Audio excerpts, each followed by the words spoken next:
Welcome back. Now, 2025 was broadly a recovery year for South African agriculture. This following severe droughts and production losses in 2024. After contractions in previous years, the sector showed growth in key segments, making positive contributions to GDP growth this year.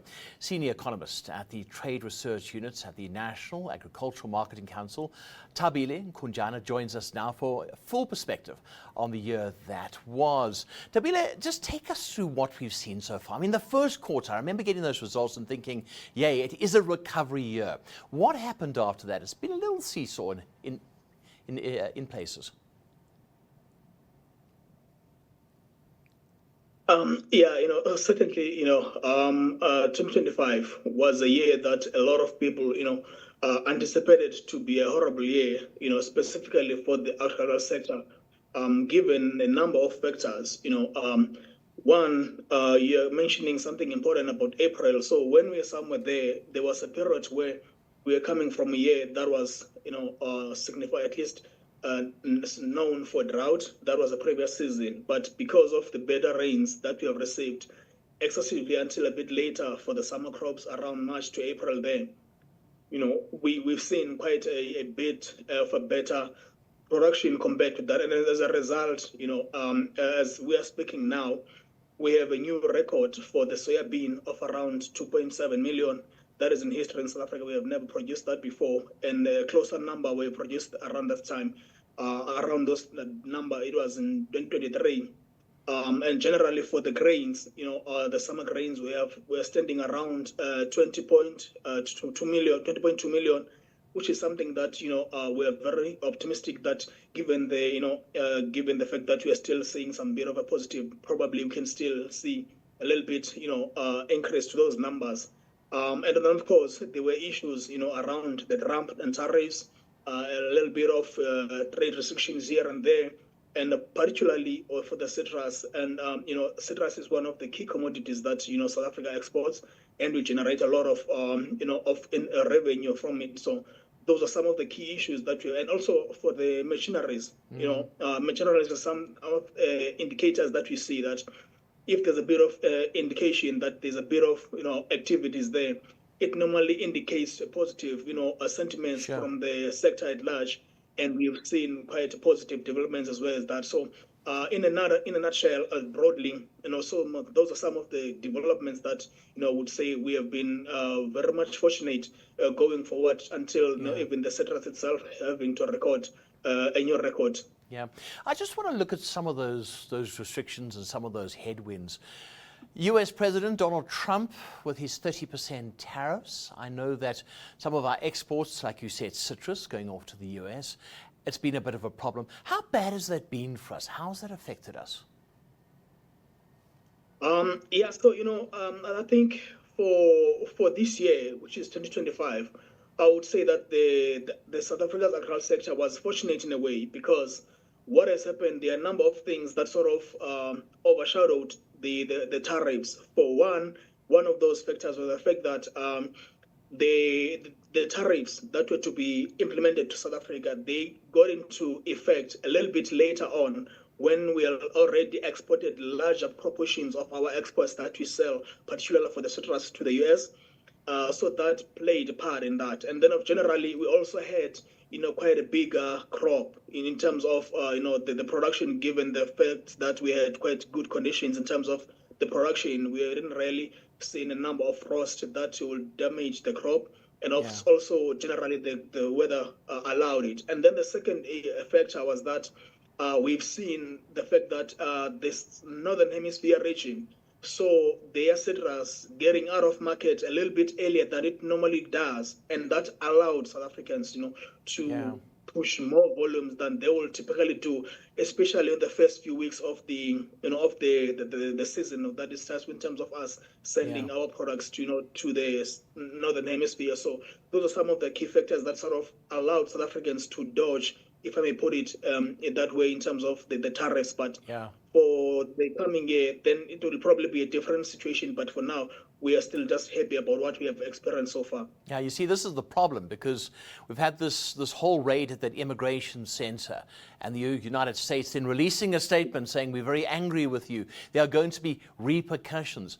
Are you bracing yourself and thinking those repercussions are going to come? Because you're right, we got our produce out just in time, but now there's this. 2026 might be quite volatile.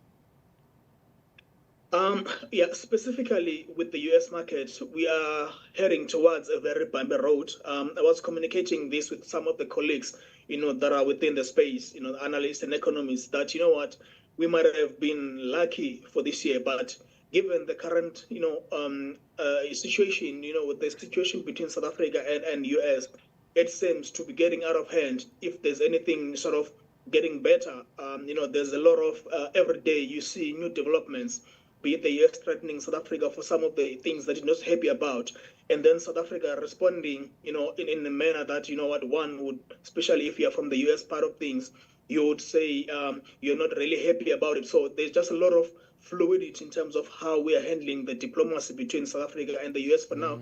And I can tell you that for certain 2026, we're going to still continue talking about this. And if there's anything, probably things are going to get worse than we are currently seeing, but we're hoping that, this situation is going to be resolved, especially if we are to bring the business part of things and the exports to the US market. But if you look at some of our industries, if you look at our wine industry, we've taken our wine elsewhere. We've been exporting it elsewhere because there have been complaints in the United States. So with tariffs, they then have to pay more themselves. So it doesn't work for those buying wine in the United States. We have been looking at other markets, and I suppose these could be great new green shoots. When we are just speaking, like now, it's something that one can say, let's explore other markets, but in reality, when you have to sit down, look at the numbers, look at the economies across the world, and look at the population, buying powers and everything, you find it almost impossible for a country like South Africa that is export orientated to overlook the US market because of a number of things. One, that is a premium market, so it normally buys products at a value compared to other markets. So that's something that you as an exporter from South Africa, you can overlook. Even a producer, you'll really want to get to send some of your products to that market. And then unfortunately, given the current uncertainty, we are forced to really try to see what we can do elsewhere. But of course, we have been pushing, in terms of opening up new markets. The current Minister of Agriculture, he got into power, and there was already a drive in terms of trying to push our actual products elsewhere. And we have seen that even in export performance, we have been recording a number of new records. For instance, last year, we have recorded about 13.7 billion, which is somewhere around 251 billion if you're turning it into rand. So relatively, we've been pushing, but I mean, this is something that you cannot do overnight. That's another important factor. You can try to diversify, but it's not only South Africa that is trying to diversify its products. So therefore, the competition is steep elsewhere. That's why we are saying we cannot overlook the US, whatever the situations. Let's try to polish up the differences. Yeah, but I suppose we are looking at the negative as well. I mean, our GDP has been struggling a little bit, but the agricultural sector has been contributing towards GDP. What are you seeing? Yeah, this is something that, as much as if you are to look at the agricultural sector as a contributor to the GDP or to the economy, you will think that because it's relatively smaller compared to the likes of finance, the construction, hospitality and other industries, you will tend to overlook it. But in reality, you will see that if you are to look in the recent past, actually from the COVID period, you will realize that it prevented the economy a couple of times from falling into recession because of the smaller contribution, be it as 0.3%. So you can look at it as small, but in reality is that it's a very crucial and important sector. In fact, we are even looking in terms of the numbers. We have maintained quite a lot of jobs that are somewhere there. We are somewhere a little bit over 920 to over 30 million, thousand jobs of employment within the primary sector. And if things were to progress, positively, we can even look at the millions of jobs that can be sustained within the primary sector. So generally, the sector, it remains small, but it is very crucial. It plays quite a pivotal role in terms of the economy and the GDP of the country. If you look at the numbers, it's quite interesting because a lot of people argue it's seasonal. So when it comes time to harvest, the job numbers go up. But if you look in the detail of it, no, the numbers are actually going up job-wise. It's quite refreshing, isn't it? Yeah. It is a phenomenal, development because, I mean, if I'm to tell you that, for instance, when we began the NDP, the National Development Plan, that was in 2012, agricultural jobs, they were hovering around 650,000 jobs. That is, those were primary people that were employed within the sector. But since then, we have added over 200,000. We are somewhere, around 925 to 30, as I was telling you. So that's a remarkable addition, and that tells you that there's a potential within the sector, but with the right policies, with the proper, coordination between the stakeholders, the private sector, the government, and of course the logistics that are very key as well to support this growth, because we have seen a sort of a larger production in terms of the yields and the products that we are producing and we are selling. So therefore, those products, they need to be exported efficiently, and for order for us to do that, we need an efficient and highly effective, logistic that we are seeing across the country. Yeah. I want to change tack a little bit and look at livestock now. And we've been battling a little bit with foot and mouth disease. Where do we stand with that? I mean, how were we impacted by foot and mouth? What's the status quo? That's one thing that has been worrying, for a couple of times now, especially for this year. If I may to tell you specifically, for instance, one of our key markets for the beef that we are selling to the world, because South Africa is now the next exporter of beef, and that is mainly because that growth in production, it has been stimulated because we have opened up quite new markets. So that's what happened. That's a positive thing about having markets. When you open markets, you increase the production. So we have seen that in the recent times. But the foot and mouth disease, it has really been a challenging one. Especially for this year, as I was saying to you. For instance, China, one of the bigger markets that buys a portion of the beef that we sell, this year has not purchased our beef, but we've been fortunate in a sense that there's been small areas where there hasn't been an impact of the foot and mouth, and then as a result, we have seen some few abattoirs, they continue to export and high premium products, and as a result, we have been accumulating a lot of foreign income there. But if things were better and we have been managing the foot and mouth disease very well, I will tell you that this year was going to be a very phenomenal year for the livestock industry, because there's a demand. If you're to look to countries like the US, there's so much that they are needing in terms of the demand, so that as much as they are not buying from South Africa, it affects the global space and where we are selling. So generally, we really need to look into this foot and mouth disease. And lucky enough, there are steps that are being taken. Next year, January, we're beginning to vaccinate, and that's something that we're hopeful that is going to affect the industry positively. Yeah, holding thumbs on that, absolutely.